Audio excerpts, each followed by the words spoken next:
Guys দেখেন আমরা আজকে কাঁচা আমের শরবত বানাচ্ছি। তো এখন দিয়ে দিব আম, কাঁচা আম, তারপর দিব মরিচ, কাঁচা মরিচ, তারপর ধনে ধনিয়া পাতা,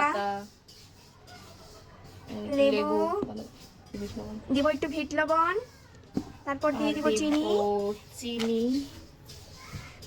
হ্যাঁ, এবার আমরা দিয়ে দিব পানি, ঠান্ডা আর দিব কিছু বরফ কুচি। এখন এটাকে আমরা ব্লেন্ড করে নিব। গাইস সাদা লবণ দিতে ভুলে গেছিলাম, আমি দিয়ে দেব সাদা লবণ। এখন আমরা পরিবেশন করব। এখন দিয়ে দিলাম কিছু বরফ কুচি, তারপর এখন আমরা শরবতটা ঢেলে নিব। আমরা পরিবেশনের জন্য একটু ধনে পাতা। ইয়ে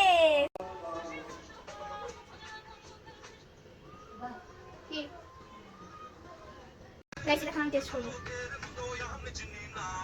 অ্যামেজিং গাইস, এটা আপনারা ট্রাই করতে পারেন আপনার বাসায়, অনেক মজা।